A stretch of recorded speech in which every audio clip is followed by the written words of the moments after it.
What's up, guys? So I'm gonna talk about this book, Dragon Age: The Stolen Throne.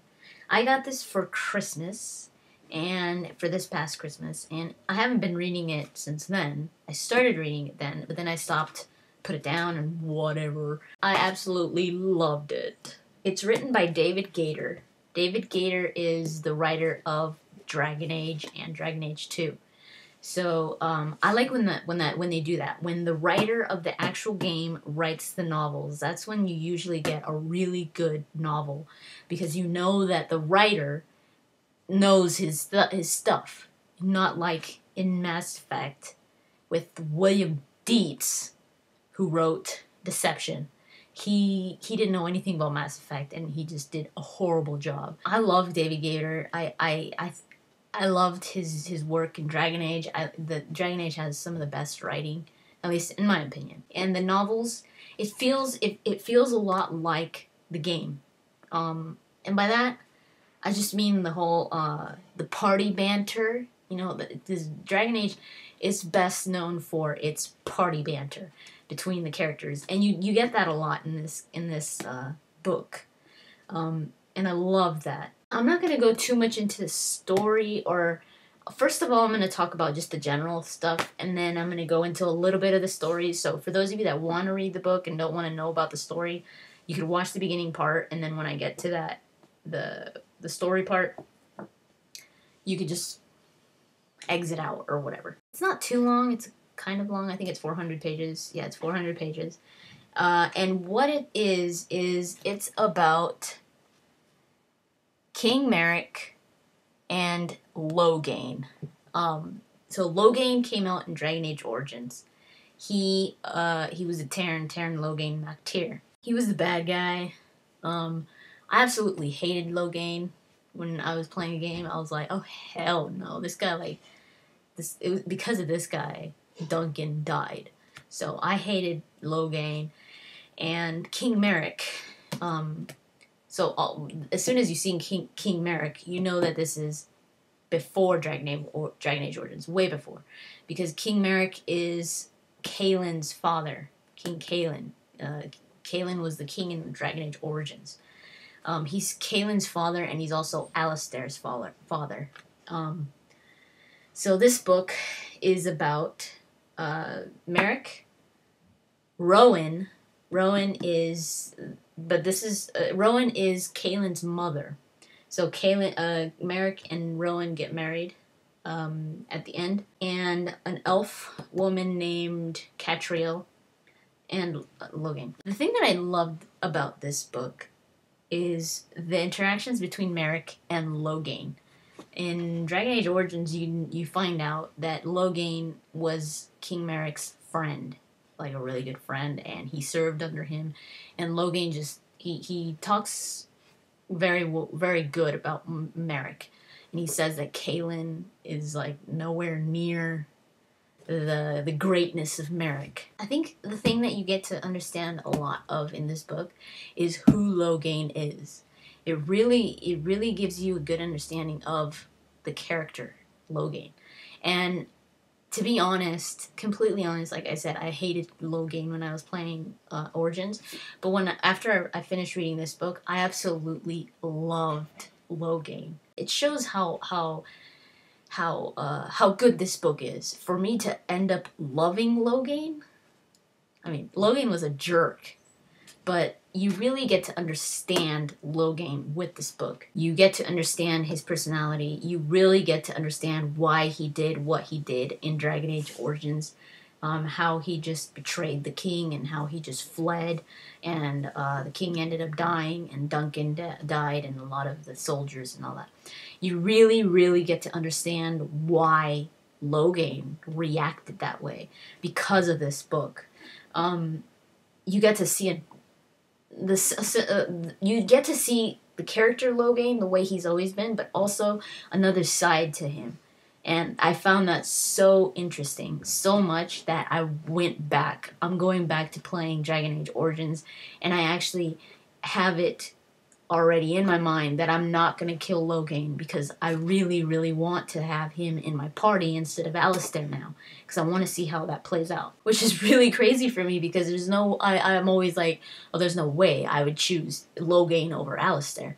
But now I really want to have that option. This book goes over the meeting of Marek and Logain, how they met, how Marek became the king, how he got on the throne. That's why it's called the Stolen Throne.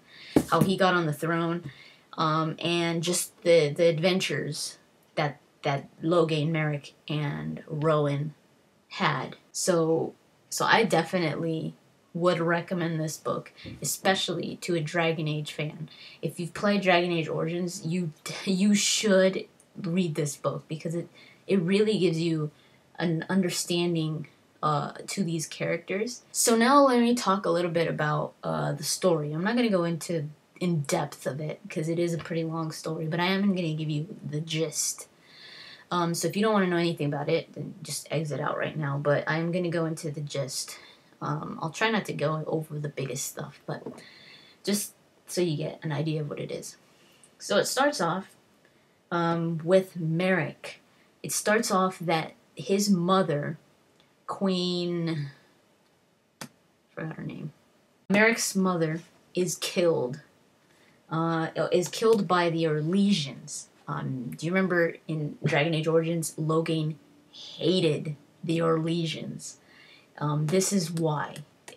Or at least this is one of the reasons why.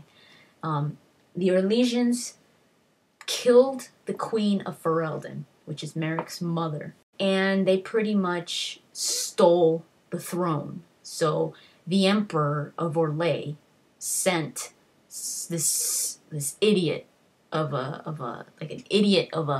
usurper, they call him, of a king, to take the throne.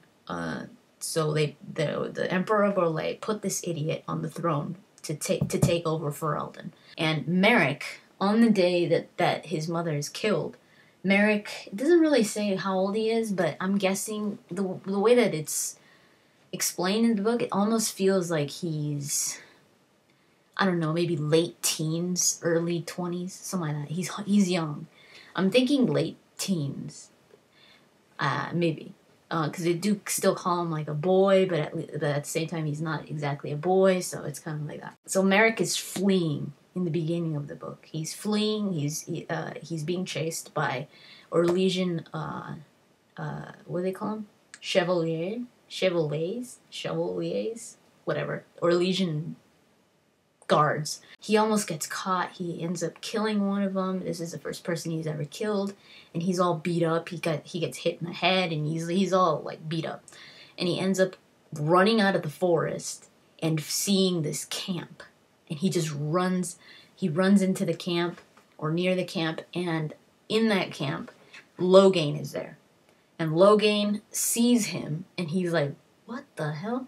And Logain and Marek are pretty much the same age. Marek and Logain meet, and when Logain sees that he's all beat up and everything, he's like, what the hell's wrong with you? And Marek doesn't want to say that he's King Marek or Prince Marek. So he's like, oh, no, nothing, I'm passing by or whatever. And Logain doesn't fall for it. So Logain takes him into the camp. And Marek gives a different name. He says his name is something. I forgot what he used, but a different name. And Logain doesn't believe him. Logain's like, this guy's lying to us, and I don't know why, but I'm going to take him to my father so that his father could assess what they're going to do with him. Logain's father is in charge of this group of people in this camp.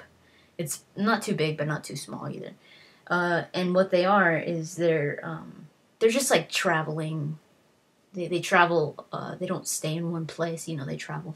And Logain he's dressed almost as if he were a rogue, because he wears leathers. He uses his bow and arrow.